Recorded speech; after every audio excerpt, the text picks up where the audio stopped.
Capítulo 30. Varios incidentes. Compañeros de cárcel. Preparo mi evasión. Cambio de calabozo. Para que el lector comprenda mi huida de un sitio como Los Plomos, es necesario que le describa el local. Los Plomos, cárceles destinadas a los criminales de Estado, no son más que las bohardillas del Palacio Ducal, y su nombre se deriva de las anchas placas de plomo que cubren el techo de este palacio. No se puede llegar a los calabozos sin pasar por las puertas del palacio o por el edificio de las cárceles o, en fin, por el puente de los suspiros. No se puede subir a ellos sin pasar por la sala en que se reúnen los inquisidores de Estado, y el secretario tiene la llave de esta sala, llave que sólo confía al carcelero por la mañana muy temprano, el tiempo necesario para su servicio que se hace al amanecer. Más tarde los arqueros, en sus idas y venidas, llamarían demasiado la atención de las personas que tienen que ver a los jefes del Consejo de los 10, y este consejo se reúne cada día en una sala contigua, llamada la buzola, por la que cruzan los arqueros cada vez que tienen que ir bajo los plomos. Estos calabozos se hallan distribuidos en los desvanes de ambas fachadas del palacio. El mío daba al poniente, con otros 2, y 4 miraban hacia levante. El alero del techo, por la parte del poniente, da al patio del palacio. El otro da perpendicularmente sobre el canal llamado Río de Palacio. Por este lado los calabozos son muy claros y cualquiera puede permanecer de pie en ellos sin dar la cabeza en el techo, lo cual no sucedía en el mío. El pavimento de mi calabozo se hallaba positivamente encima del techo de la sala de los inquisidores, donde sólo suelen reunirse de noche después de la sesión diaria del Consejo de los 10, de que también forman parte aquellos.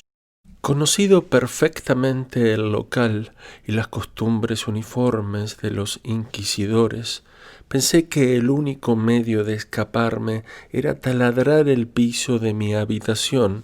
Para tal empresa necesitaba instrumentos y era muy difícil adquirirlos donde estaba prohibida toda correspondencia con el exterior. Para corromper a un arquero hubiera necesitado mucho oro y yo no lo tenía. Suponiendo que el carcelero y los 2 arqueros hubiesen consentido en dejarse estrangular, pues no tenía más arma que mis manos, quedaba un tercer arquero, de centinela en la puerta del corredor, que cerraba con llave y que no abría hasta oír el santo y seña de su camarada que quería salir. A pesar de todos los obstáculos, el único pensamiento que me ocupaba era el de huir. Y como no encontraba el medio en Boequio, ya no lo leía. A mediados de noviembre, Laurencio me dijo que Messer Grande tenía en su poder un preso, que el nuevo secretario, llamado Bucinello, le había ordenado que lo encerrase en el peor calabozo y que por consiguiente iba a meterlo conmigo. Esta noticia no me disgustó y no encontré desagradable la que me anunciaba el cambio del secretario. Este señor Bucinello era un bravo sujeto que yo había conocido en París cuando él iba a Londres en calidad de residente de la República. Aquel mismo día por la tarde oí rechinar los cerrojos y Laurencio, seguido de 2 arqueros, entró con un joven que lloraba amargamente. Le quitó las esposas, lo encerró conmigo y se fue sin decir una sola palabra.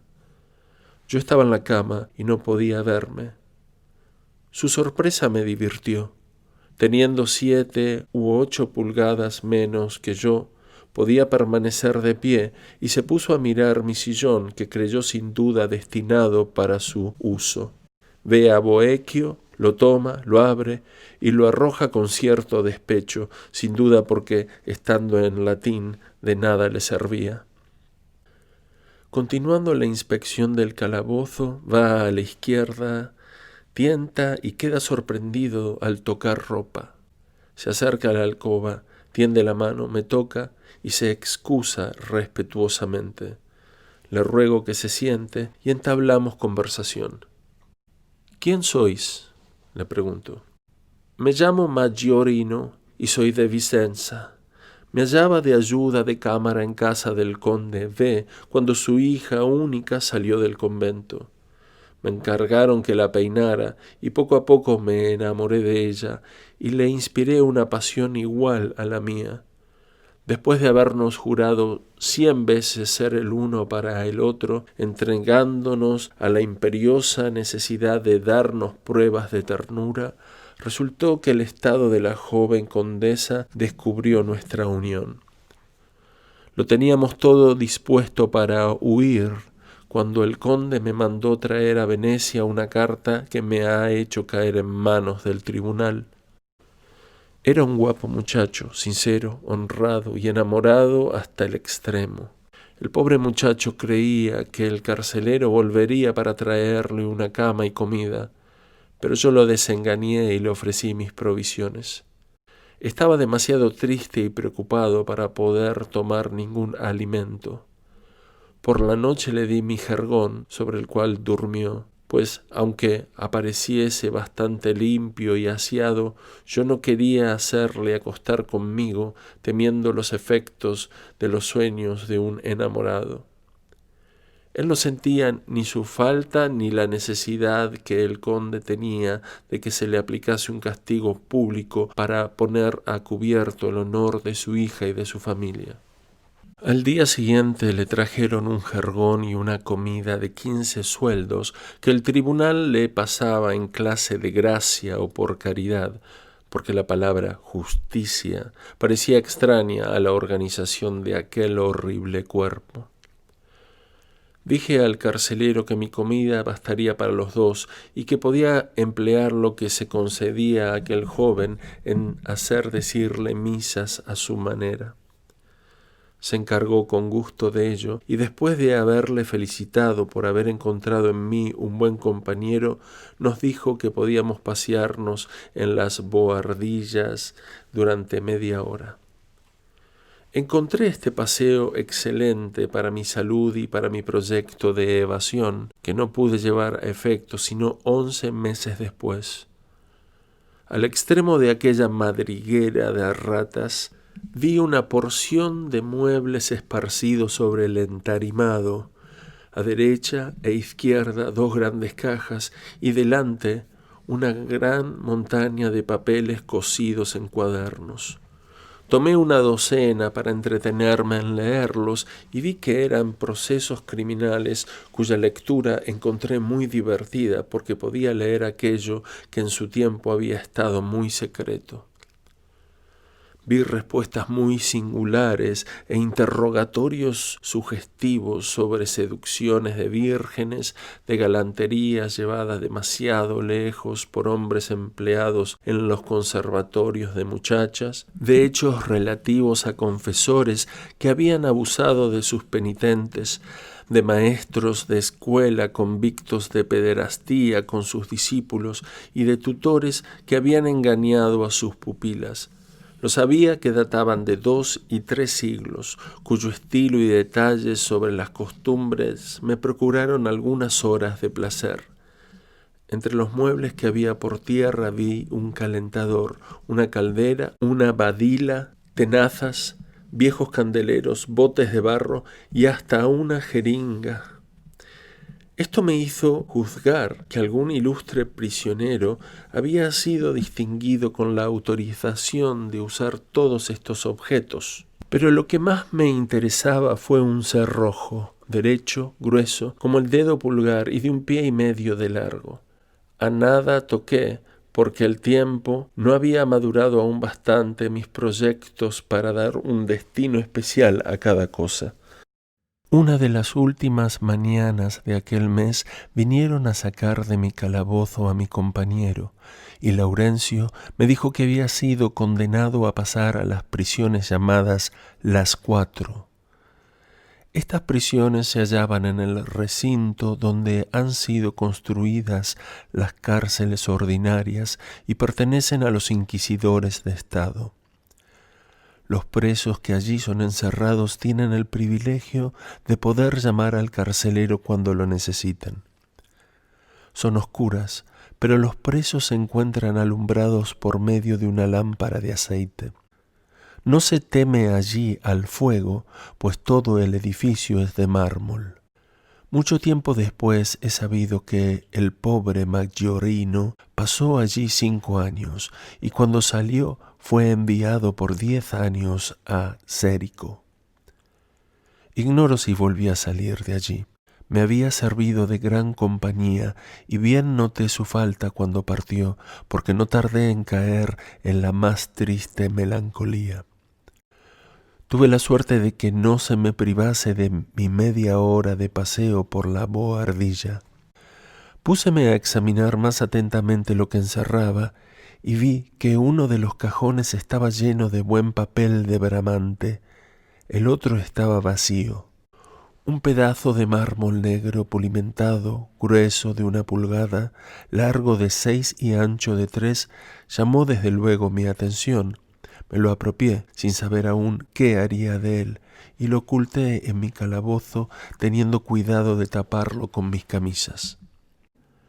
8 días después de la marcha de Maggiorino, Laurencio me dijo que, según todas las apariencias, no tardaría en volver a verme acompañado.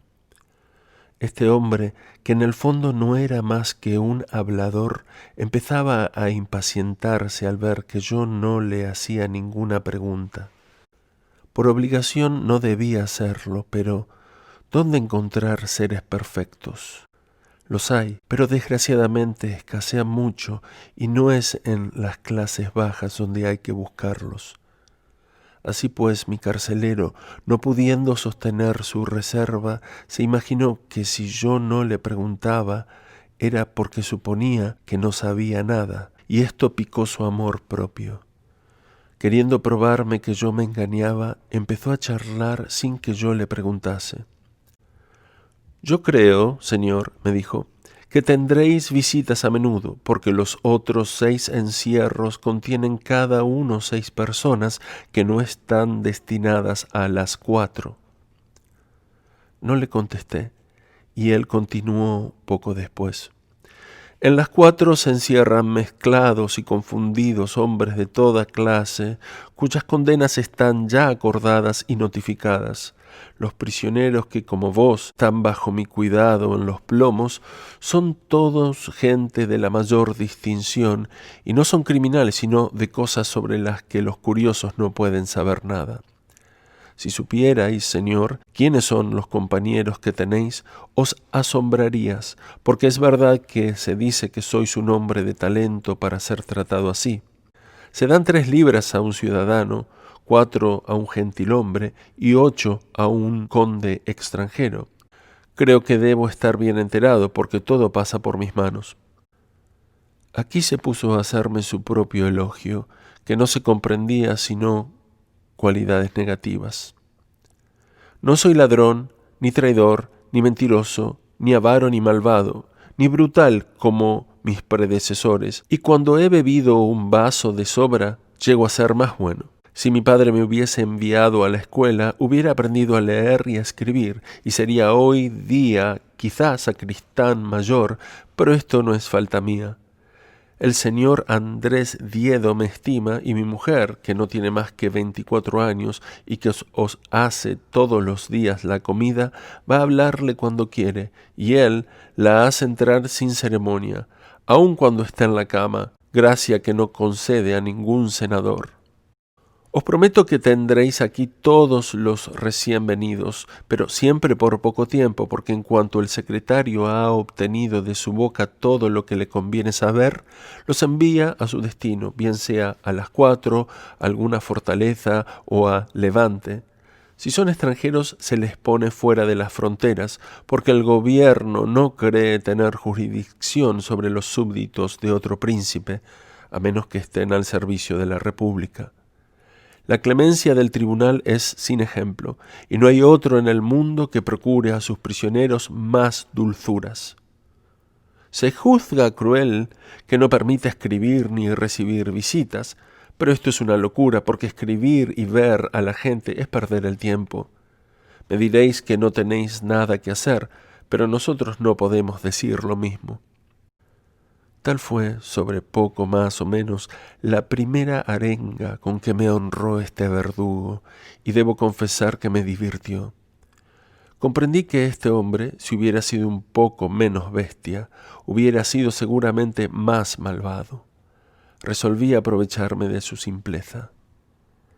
Al día siguiente me dieron otro comensal, a quien se trató el primer día como se había tratado a Mayorino, y esto me enseñó que era necesario que me hiciese comprar otra cuchara de marfil, porque el primer día, como el recién venido no recibía nada, yo debía hacerle los honores de la casa. Esta vez mi compañero fue un agiotista encarcelado por deudas fraudulentas. A los pocos días recobró la libertad después de haber devuelto lo que tan malamente había adquirido. El día 1 de enero de 1756 recibí mis regalos de Año Nuevo. Laurencio me trajo una bata forrada de piel de zorro, una colcha de seda enguantada y un saco de piel de oso para abrigarme las piernas, lo que recibí con alegría, porque hacía un frío tan difícil de soportar como el calor que había tenido que sufrir en el mes de agosto. También me dijo que el secretario me noticiaba que podía disponer de 6 sequíes por mes, que podía comprar los libros que quisiera y recibir la Gaceta, y que aquel regalo procedía del señor de Bragadino.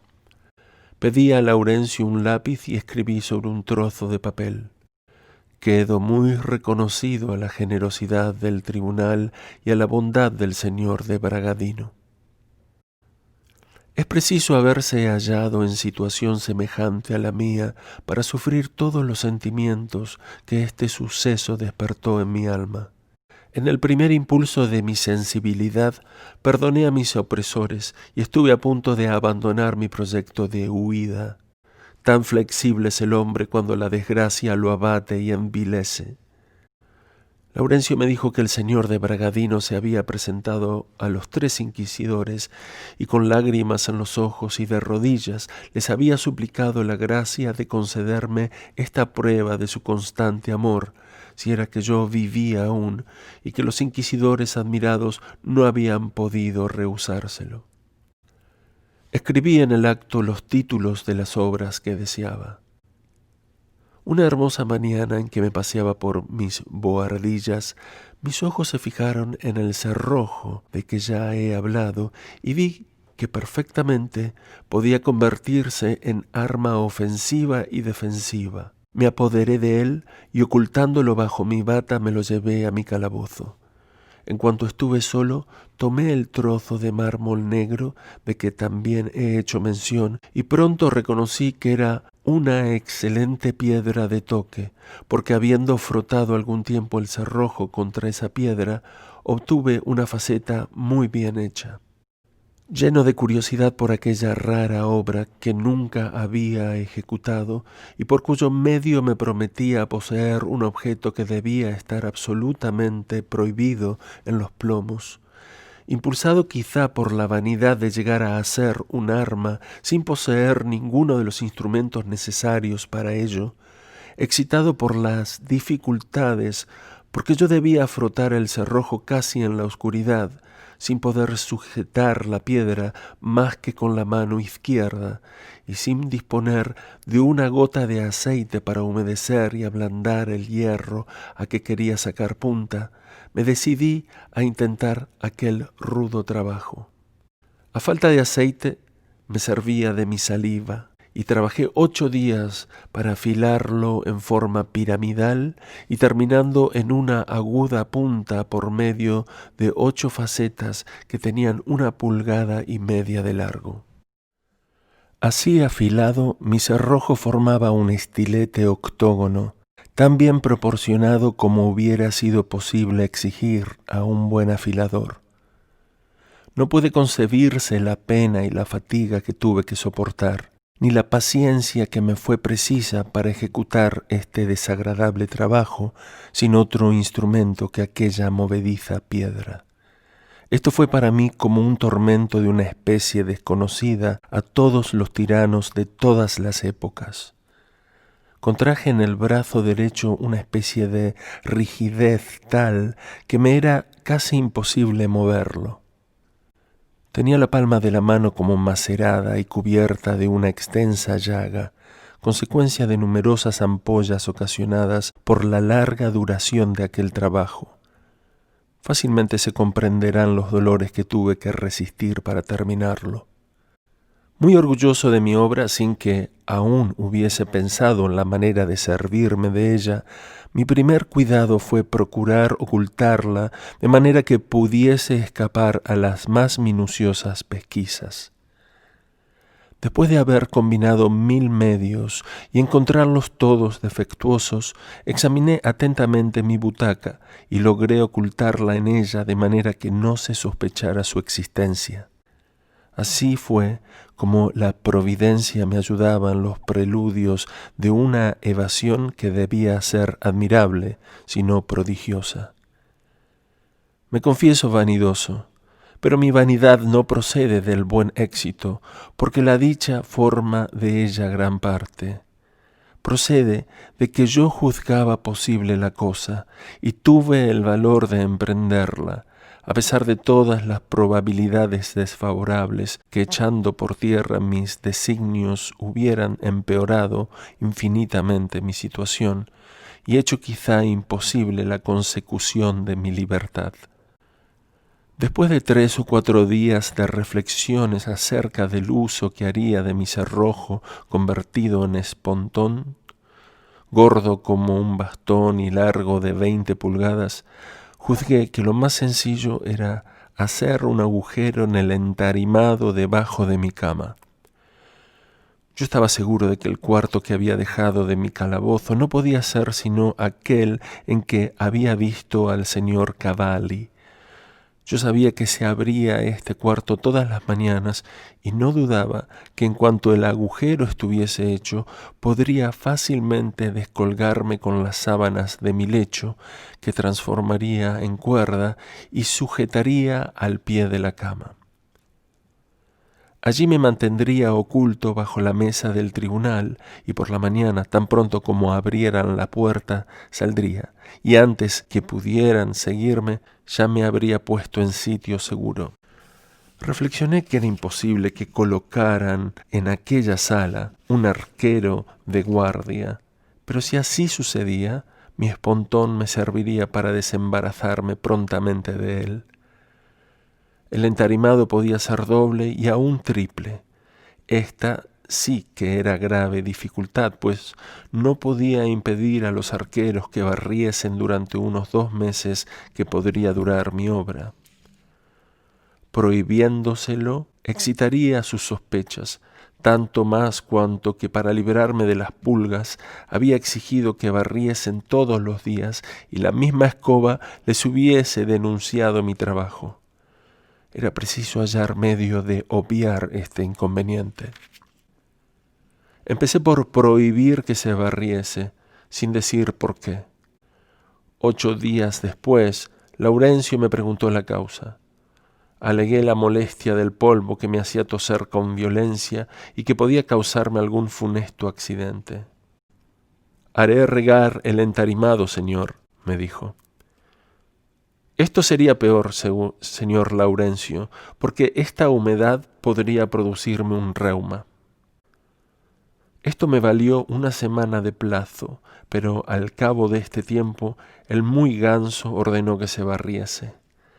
Hizo trasladar la cama a la bohardilla y, so pretexto de barrer más perfectamente, encendió una vela. Esto me hizo convencer de que el pillo había concebido alguna sospecha, pero tuve la astucia de mostrarme indiferente a aquella diligencia y, lejos de renunciar a mi proyecto, no hacía más que fortificarlo. Al día siguiente por la mañana me di un pinchazo en un dedo. Llené de sangre todo mi pañuelo y esperé en la cama a Laurencio. En cuanto vino le dije que había tenido una tos tan violenta que me había ocasionado la rotura de algún vaso y me había hecho arrojar toda la sangre que veía. Luego pedí un médico. Vino el doctor, quien ordenó una nueva sangría y me escribió una receta. Le dije que Laurencio era la causa de mi desgracia, porque había querido terminantemente hacer barrer. Se lo reprochó, y como si yo se lo hubiese pedido, nos contó que un joven acababa de morir por la misma causa y añadió que nada era más peligroso que el polvo aspirado. Laurencio juró por Dios y todos los santos que no volvería a suceder. Yo reía entre mí, porque el doctor no lo hubiera hecho mejor aun cuando se lo hubiera inspirado. Los arqueros quedaron contentísimos y prometieron no barrer más que los calabozos de aquellos que les hacían rabiar o los maltrataban. Cuando se marchó el médico, Laurencio me pidió perdón y me aseguró que todos los demás prisioneros que él custodiaba se mantenían bien, aunque hacía barrer sus calabozos bastante a menudo. Pero el asunto es importante, dijo, y voy a prevenirles, porque los considero a todos como hijos míos. La sangría me hizo bien porque me devolvió el sueño y me curó de las contracciones espasmódicas que algunas veces llegaban a asustarme.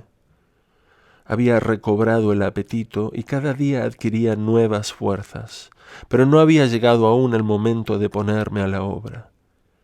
El frío era demasiado fuerte y mis manos no podían sostener por algún tiempo el espontón sin ponerse rígidas. Mi empresa exigía mucha precaución.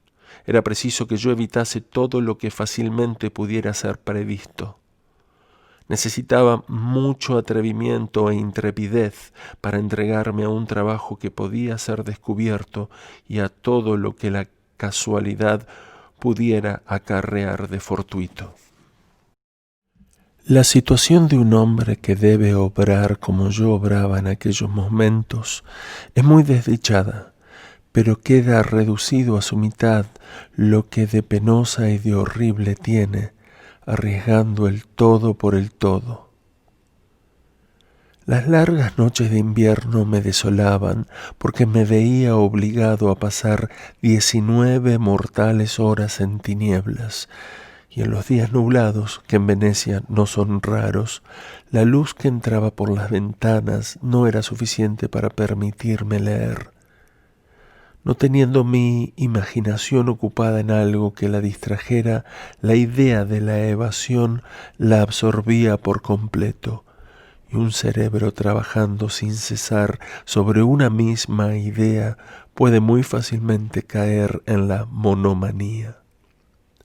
La posesión de una miserable lámpara de cocina me hubiera hecho feliz, pero ¿cómo arreglarme para procurarme aquel goce? Oh noble prerrogativa del pensamiento. Me juzgué dichoso cuando creí haber encontrado el medio de asegurarme aquel tesoro. Para construir la lámpara yo tenía necesidad de los ingredientes que debían componerla: un vaso, mechas, aceite, pedernal, eslabón, yesca y pajuelas.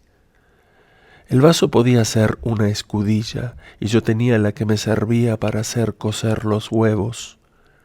Bajo pretexto de que el aceite ordinario me incomodaba, hice comprar aceite de luca para mi ensalada. Mi colcha de algodón podía suministrarme mechas.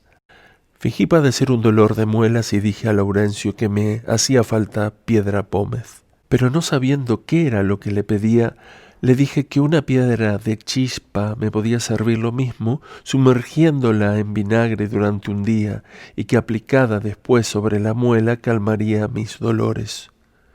Laurencio me dijo que mi vinagre era excelente y que yo mismo podría hacer lo que decía, para lo cual me entregó 3 o 4 pedernales que sacó de su bolsillo. Una fuerte hebilla de acero que yo tenía en el cinturón debía servirme de eslabón. Me faltaba, pues, obtener azufre y yesca. Estos 2 objetos absorbían todas mis facultades. La fortuna vino por fin en mi ayuda. Yo había tenido una especie de sarampión que al secarse me había dejado en los brazos unas manchas rojas que algunas veces me causaban picazones molestas. Dije a Laurencio que pidiese algún remedio al médico y al día siguiente me trajo un billete que el secretario había leído y en el que el médico recetaba: 1 día de dieta y 4 onzas de aceite de almendras dulces y la piel curará, o una untura de flor de azufre, pero este tópico es peligroso. Yo me burlo del peligro, dije a Laurencio. Compradme de ese ungüento o traedme azufre, porque tengo aquí manteca y yo mismo haré el ungüento. ¿Tenéis pajuelas? Dadme. Se encontró algunas en los bolsillos y me las dio. Qué poca cosa hace falta cuando se está en la angustia para causar alegrías y consuelos. Pero en mi situación estas pajuelas no eran poca cosa, eran un verdadero tesoro. Empleé muchas horas en exprimir mi ingenio para hallar un medio de reemplazar la yesca, único elemento que me faltaba y que no sabía con qué pretexto pedir. Cuando recordé que había encargado a mi sastre la pusiera en las sobaqueras de mi casaca para evitar que el sudor ensuciase y consumiese la tela. Esta casaca, completamente nueva, estaba delante de mí.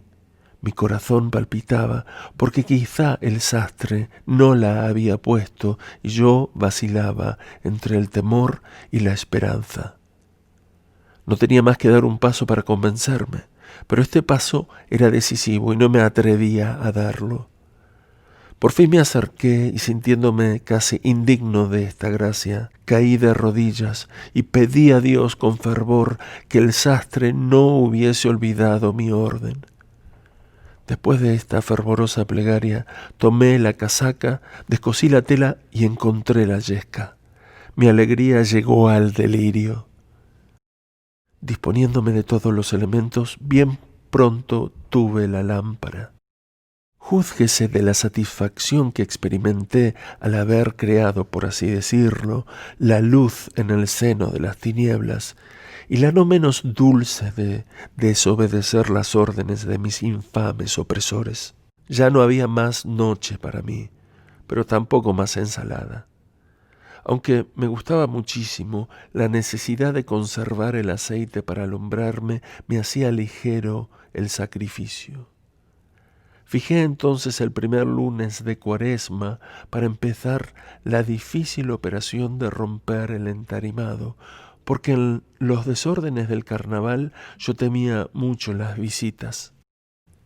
El domingo de carnaval, al mediodía, oí el ruido de los cerrojos y vi a Laurencio seguido de un hombre gordo en quien reconocí al famoso judío Gabriel Shalom, famoso por su habilidad en malos negocios. Nos conocíamos, así es que nuestros cumplimientos fueron ligeros. Su compañía no podía serme agradable, pero para ello no se me consultaba. Dije a Laurencio que fuera a su casa para buscar su comida, una cama y todo lo que necesitaba, pero el carcelero le respondió que ya habría tiempo de hablar de ello al día siguiente. Era un judío aturdido, hablador, ignorante y necio en todo, excepto en su oficio. Este imbécil se creía ser alguna cosa. Quiso informarme de lo que se decía de mí en la ciudad, pero no participándome más que las necias palabras de los ignorantes de su calaña, me molestaba y por no oírle más tomé un libro. El muy mastuerzo tuvo la desvergüenza de rogarme que no leyera, porque su pasión era la de hablar, pero no hablaba más que de sí mismo.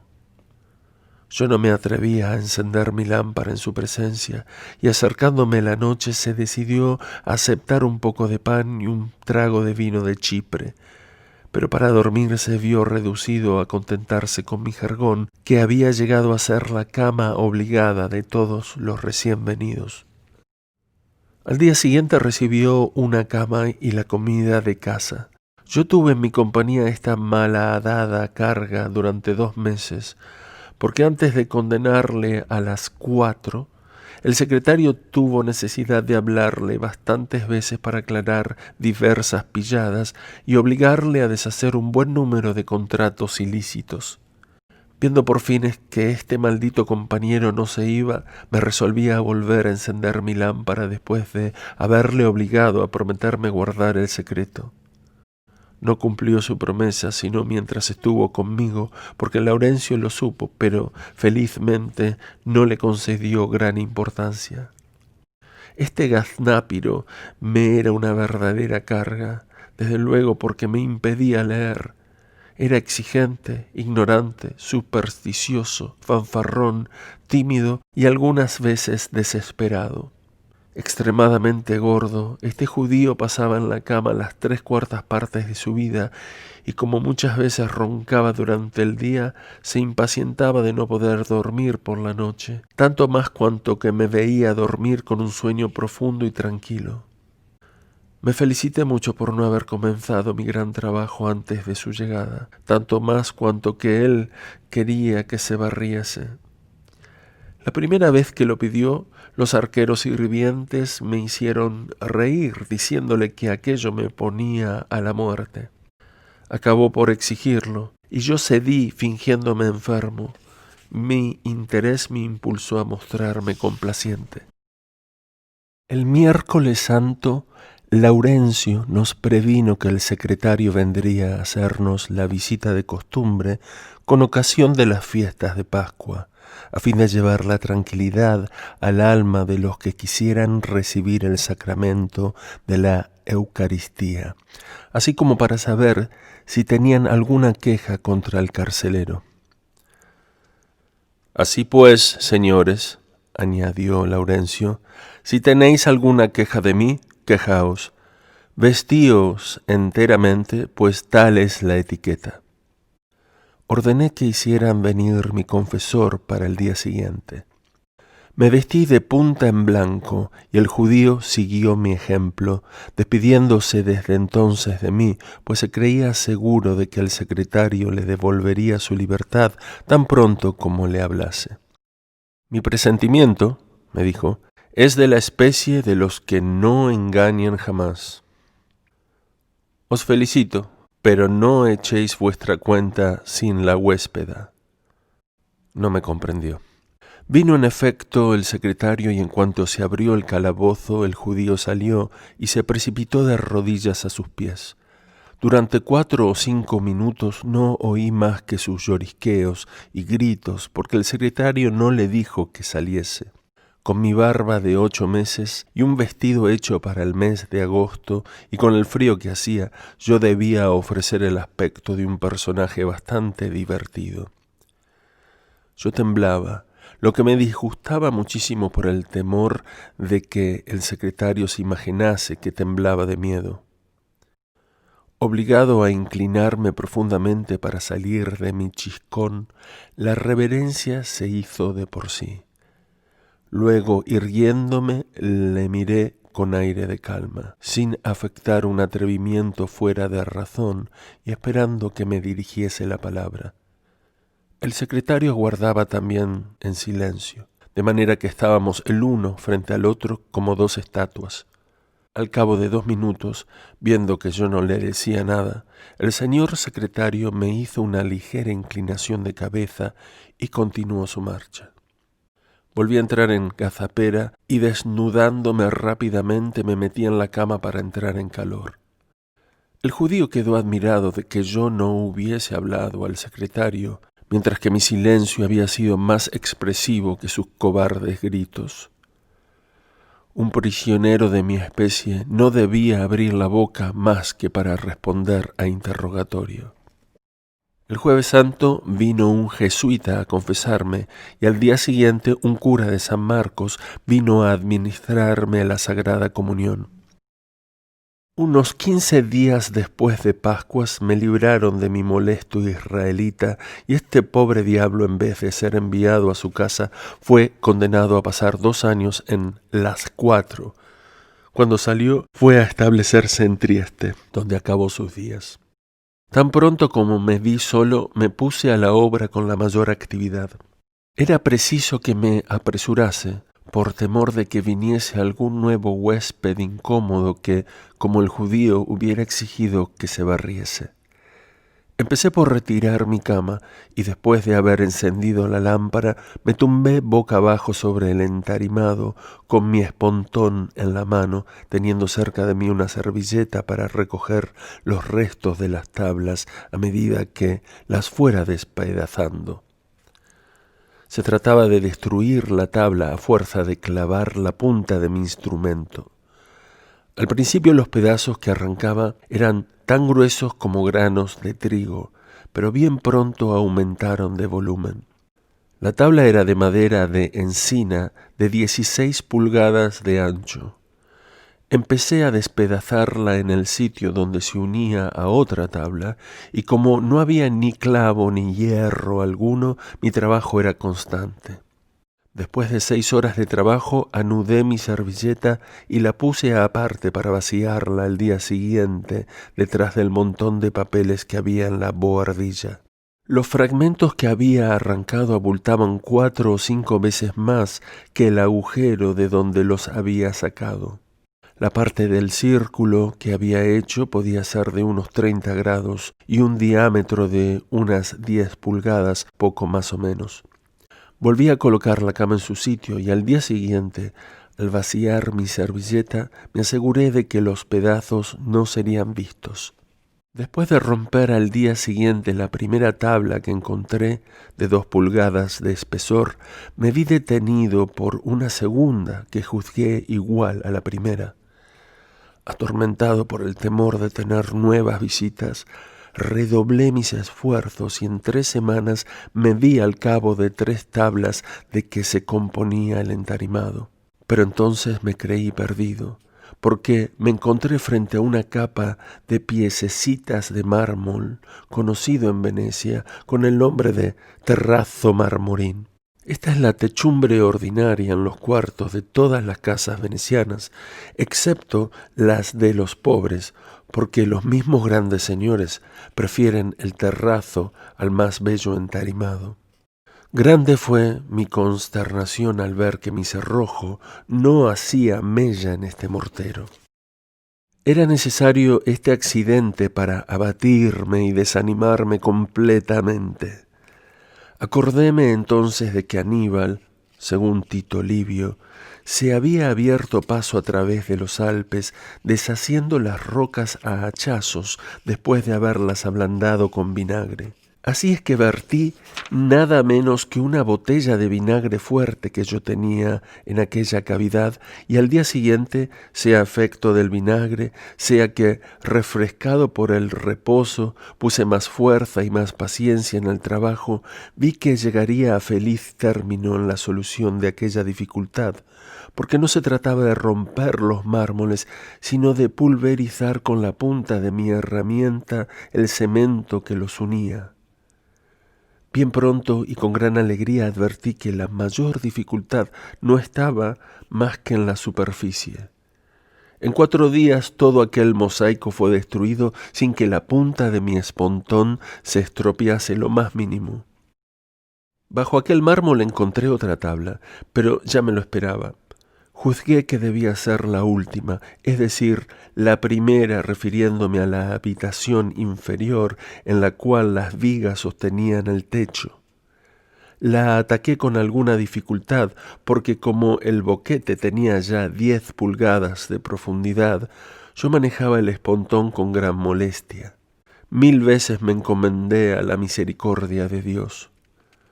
Los talentos que dicen que la plegaria no sirve para nada no saben lo que se pescan. Por experiencia sé que después de haber rogado a Dios me encontraba siempre más fuerte, y esto basta para probar la utilidad, bien sea que el aumento de vigor venga inmediatamente de Dios, bien que no provenga más que de la confianza que en Él se tiene.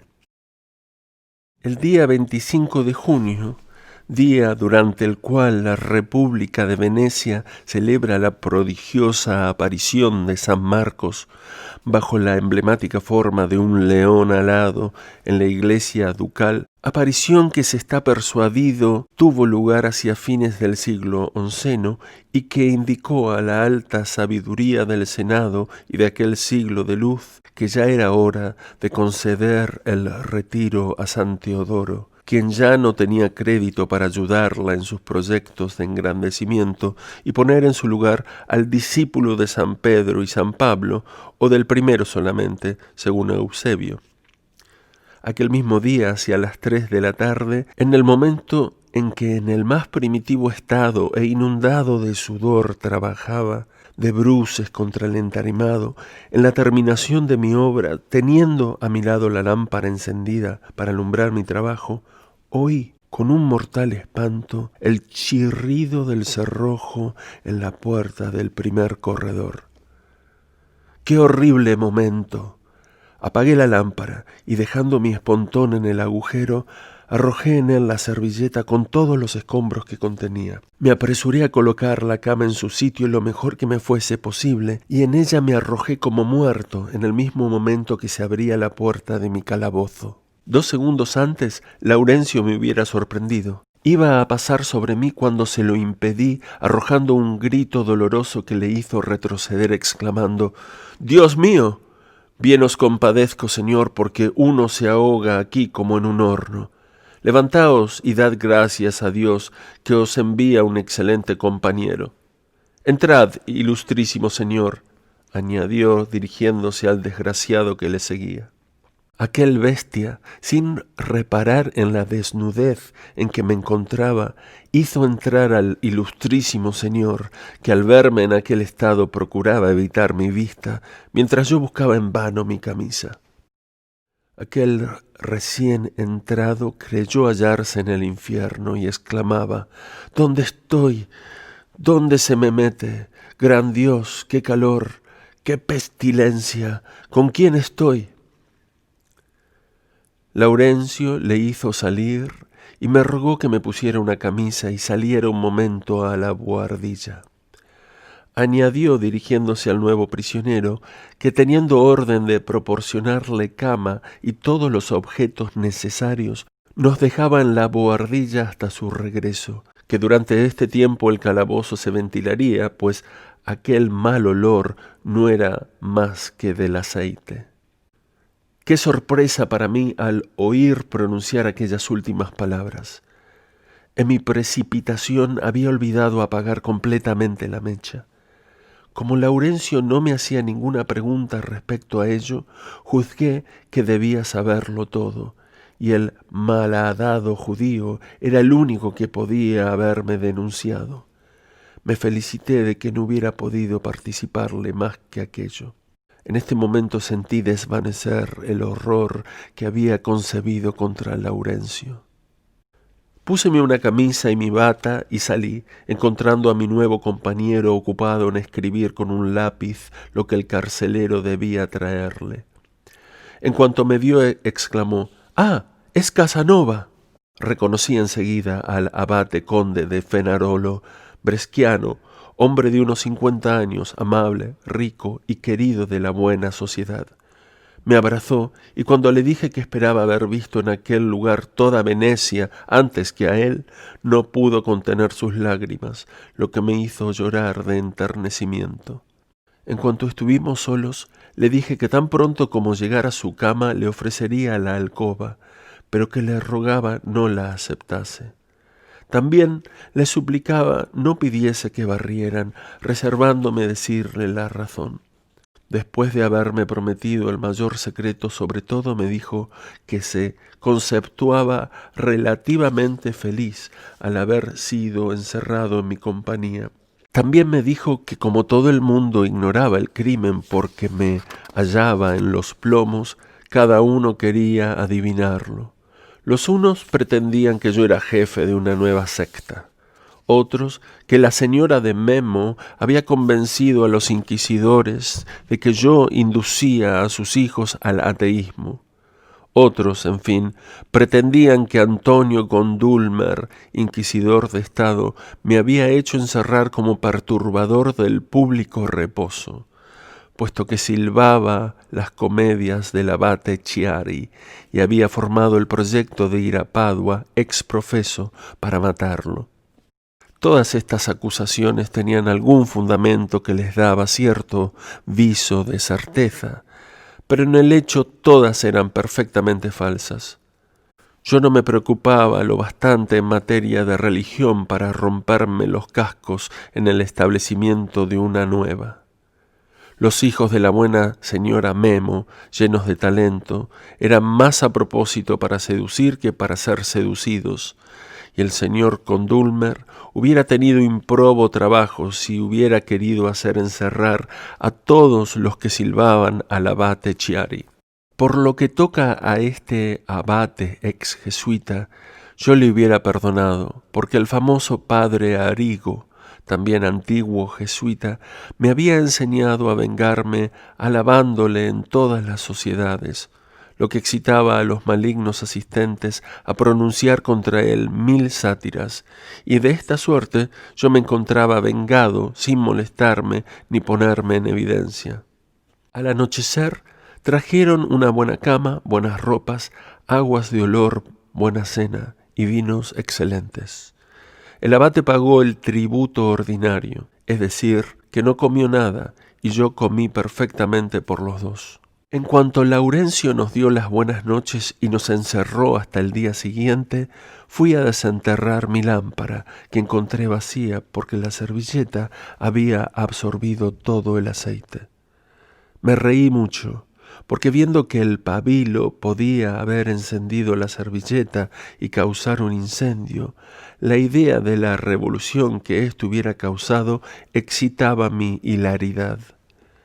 Hice conocer mis ideas quiméricas a mi compañero, quien como yo no pudo menos de reírse. Habiendo pues vuelto a encender mi lámpara, pasamos la noche hablando muy agradablemente. He aquí la historia de su detención. Ayer a las 3 de la tarde montamos en una góndola la señora Alessandri, el conde Martinengo y yo.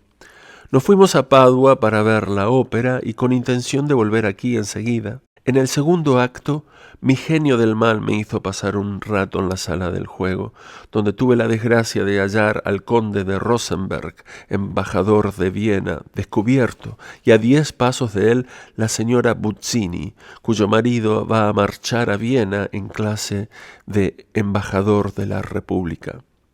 Saludé a uno y a otra, y ya iba a salir cuando el embajador me dijo en voz alta: «Sois bien dichoso de poder hacer la corte a una dama tan amable. En estos momentos el personaje que aquí represento hace que el más bello país del mundo se vea convertido para mí en una galera. Decidle, os ruego, que las leyes que me impiden hablarle aquí no tendrán fuerza en Viena, donde la veré al próximo año, y que entonces le haré la guerra». La señora de Buzzini, que vio que se hablaba de ella, me preguntó qué era lo que el conde había dicho, y yo se lo repetí palabra por palabra. «Respondedle», me dijo, «que acepto la declaración de guerra y que veremos quién de los dos la hará mejor». No creía cometer un crimen dando esta respuesta, que en el fondo no era más que un cumplido. Después de la ópera tomamos una ligera cena, emprendimos el regreso y llegamos a medianoche. Iba a acostarme cuando un mensajero me entregó un billete en el que el señor Businello, secretario del Consejo de los 10, teniendo que hablarme, me daba la orden de acudir a la 1 a la Buzzola. Extrañándome semejante orden, siempre de mal augurio y fastidiado por tener que obedecer, acudí a la hora precisa al sitio indicado. El señor secretario, sin honrarme con una sola palabra, ordenó que se me encerrase aquí. En verdad que nada había menos criminal que la falta que el señor conde de Fenarolo había cometido, pero hay leyes que pueden violarse inocentemente y que, sin embargo, no excluyen del castigo a sus transgresores. Yo le felicité porque conocía su crimen y le dije que después de 8 días de reclusión se le haría salir del calabozo, recomendándole fuese a pasar 6 meses de temporada en el Brexiano. «No creo», me dijo, «que me tengan aquí 8 días». Le dejé en aquella idea, pero tuvo que pasar por el cumplimiento de mi profecía. Me resolví a hacerle lo más agradable posible mi compañía a fin de dulcificar algún tanto la amargura que le causaba su detención, y me identifiqué tan bien con su situación que olvidé por completo la mía. Al día siguiente, al amanecer, Laurencio trajo café y una cesta llena de todo lo necesario para hacer una buena comida. El abate quedó sorprendido, porque no concebía la posibilidad de comer a aquella hora. Se nos permitió pasear 1 hora en las bohardillas. Después se nos encerró de nuevo y así se pasó todo aquel día. Las pulgas que nos atormentaban fueron la causa de que me preguntara por qué no hacía barrer. Me fue imposible dejarle creer que yo hallase agradable aquella suciedad, ni que mi piel fuese más dura que la suya. Todo se lo dije y todo lo vio. Sintióse mortificado de haberme casi obligado a hacerle esta importante confidencia, pero me animó a continuar con ardor y a terminar, si era posible, la abertura en el día. Quería ayudarme a bajarme y retirar enseguida la cuerda, no queriendo por su parte empeorar su causa por una huida. Le hice ver el modelo de una máquina por cuyo medio estaba seguro de poder recoger la sábana que me serviría de cuerda. Era una pequeña varilla con una larga cuerda atada a uno de sus extremos. La sábana no debía estar sujeta al pie de la cama, sino por aquella varilla, y cayendo la cuerda hasta el piso del cuarto de los inquisidores cuando yo llegase a él, retiraría la varilla y la sábana caería. Se aseguró del efecto y me felicitó, tanto más cuanto que aquella precaución era indispensable, porque si hubiera quedado pendiente la cuerda, hubiera sido el primer indicio que me hubiera descubierto. Mi noble compañero se convenció de que yo debía temer la sorpresa, teniendo necesidad de varios días para cavar el boquete que debía costar la vida a Laurencio. El pensamiento de recobrar mi libertad a costa de semejante ser no podía hacerme retroceder. Hubiera obrado lo mismo aun cuando mi huida hubiera debido costar la vida a todos los arqueros de la República y aun con seguridad a todos los inquisidores. El mismo amor de la patria, el más sagrado de todos, ¿puede prevalecer en el corazón del hombre a quien ella oprime? Mi buen humor no lograba impedir que mi compañero tuviese algunos ratos de tristeza. Estaba enamorado de la señora Alessandri, que había sido cantante y que era querida o mujer de su amigo Martinegro.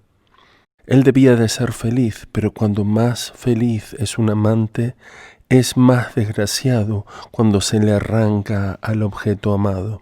Suspiraba, derramaba lágrimas y convenía en que amaba a una mujer que reunía todas las virtudes. Yo le compadecía y no pensaba en decirle, para consolarle, que el amor no es más que una bagatela, desolador consuelo que los tontos dan a los enamorados, sin que por eso sea menos verdad que el amor no es más que una bagatela. Los 8 días que le había anunciado se pasaron bien pronto. Perdí a aquel querido compañero, pero no me entretenía en echarle de menos. Recobró su libertad y esto bastaba para que yo estuviese contento. No tuve necesidad de recomendarle discreción. La menor duda sobre este particular hubiese sido ofender su bella alma. Durante los 8 días que conmigo pasó, no se alimentaba más que de sopa, frutas y vino de Canarias. Yo fui quien comió grandemente y a toda su satisfacción. Antes de separarnos nos juramos la más tierna amistad. Al día siguiente Laurencio me rindió cuentas de mi dinero y me encontré con un sobrante de 10 sequíes. Logré enternecerle diciéndole que se los regalaba a su mujer. No le dije que eran por el alquiler de mi lámpara, pero quedó en libertad de pensarlo. Habiendo vuelto a emprender mi trabajo y continuándolo sin descanso, lo vi concluido el 23 de agosto. Esta tardanza fue ocasionada por un accidente muy natural. Adelgazando la última tabla, siempre con el mayor cuidado para adelgazarla lo más posible, al llegar a la superficie miré por un pequeño orificio por el cual debía ver la sala de los inquisidores. La vi, en efecto, pero al mismo tiempo observé al lado una superficie perpendicular de unas 8 pulgadas. Era lo que siempre había temido. Una de las vigas que sostenían el techo. Esto me obligó a extender mi boquete por el lado opuesto, porque la viga hubiera dejado el paso tan estrecho que mi persona, de bastante corpulencia, no hubiera podido pasar jamás. La agrandé una cuarta parte, flotando entre el temor y la esperanza, porque podía suceder que el espacio comprendido entre 2 vigas no fuese suficiente. Después de la ampliación, un segundo agujerito me permitió asegurarme de que Dios había bendecido mi obra. Tapé cuidadosamente los 2 taladros para impedir que cayese algo en la sala y que los rayos luminosos de mi lámpara fuesen advertidos, lo que, de suceder, me hubiera descubierto y perdido. Fijé el momento de mi evasión para la noche de San Agustín, porque sabía que en ocasión de aquella fiesta el gran consejo se reunía y por consiguiente no habría nadie en la búsola, contigua a la sala por donde necesariamente había de pasar al escaparme. Esto debía tener lugar el 27, pero el 25, al mediodía, me aconteció una desgracia de la que, cuando en ella pienso, aún tiemblo, aunque tantos años separan ya aquel suceso de los momentos actuales. Al mediodía justo, oí el ruido de los cerrojos y creí morir, porque un violento latir del corazón que saltaba a 3 o 4 pulgadas sobre su sitio me hizo temer había llegado mi último momento. Aniquilado me arrojé sobre la butaca y esperé. Laurencio, entrando en el pasillo, asomó la cabeza a la reja y me dijo con un tono alegre: «Os felicito, señor, por la buena noticia que os traigo». Creyendo al pronto que era mi excarcelación, puesto que no me imaginaba ninguna otra buena noticia, me estremecí, porque conocía que el descubrimiento del boquete habría hecho revocar la gracia. Laurencio entró y me dijo que le siguiera. «Esperad que me vista». «No hace falta, puesto que no hacéis más que pasar de este maldito calabozo a otro claro y completamente nuevo, desde el que por 2 ventanas veréis la mitad de Venecia, y en él os podréis tener de pie». Ya no podía más, me sentía desfallecer. «Dadme vinagre», le dije, «y decida al señor secretario que doy gracias al tribunal por este favor y le suplico me deje aquí». «Me hacéis reír, señor. ¿Os habéis vuelto loco? Se quiere sacaros del infierno para llevaros al paraíso y lo rehusáis. Vamos, vamos, es preciso obedecer. Levantaos. Yo os daré el brazo y haré que os trasladen vuestras ropas y libros». Viendo que la resistencia era inútil, me levanté y sentí un gran alivio al oírle dar la orden a un arquero para llevarme la butaca, puesto que con ella debía seguirme mi espontón y con él la esperanza. Yo hubiera deseado trasladar también el boquete, objeto de tantas penas y esperanzas perdidas. Puedo decir que al salir de aquel horrible lugar de dolor, en él quedó mi alma entera. Apoyado en el hombro de Laurencio, quien con sus estúpidas bromas creía reanimar mi perdida alegría, atravesé 2 estrechos corredores y después de haber bajado 3 escalones, entré en una sala muy clara. A su extremo izquierdo me hizo entrar por una puertecita en otro corredor de 2 pies de ancho y cerca de 12 de largo, en cuyo rincón estaba mi nuevo calabozo. Había una ventana enrejada que daba sobre otras dos, también enrejadas, que daban paso a la luz en el corredor. Por ella se podía ver la ciudad y la campiña hasta el Lido. Yo no estaba en disposición de recrearme en aquello en tan triste momento. Sin embargo, más tarde vi con placer que por aquella ventana, cuando se hallaba abierta, recibíase un viento dulce y fresco que templaba el irresistible calor, lo que era verdadero bálsamo para el infeliz obligado a respirar allí, sobre todo en la estación de los fuertes calores. El lector fácilmente comprenderá que todas estas observaciones no tuvieron lugar sino más tarde. En cuanto entré en el nuevo calabozo, Laurencio hizo colocar mi butaca y se fue diciéndome que iba a que me trajeran el resto de mis efectos. Sentado en mi butaca, inmóvil como una estatua, esperaba la tempestad, pero sin temerla. Lo que causaba mi estupor era la idea abrumadora de que todas las penas que había sufrido, todas las combinaciones que había hecho, estaban perdidas. Sin embargo, no experimentaba más que sentimiento. De ninguna manera me arrepentía y me esforzaba en no pensar en el porvenir como el único consuelo que podía procurarme. Elevando mi pensamiento hacia Dios, no podía menos de considerar la nueva desgracia que me afligía como un castigo que me venía de Dios mismo por haber descuidado el escaparme tan pronto como mis medios de evasión estuvieron listos. Sin embargo, aun reconociendo que hubiera podido evadirme 3 días antes, no podía hacerlo, a menos de encontrar el castigo demasiado fuerte, tanto más cuanto que no lo había diferido sino por motivos de prudencia, lo que me parecía digno de recompensa, porque si no se hubiera tratado más que de ceder a los movimientos de mi impaciencia, hubiera desafiado todos los peligros. Para hallar mala la razón que me había hecho diferir mi huida hasta el 27 de agosto, se hubiera necesitado una especie de revelación, y la lectura de María de Agreda no me había vuelto aún bastante loco para ello.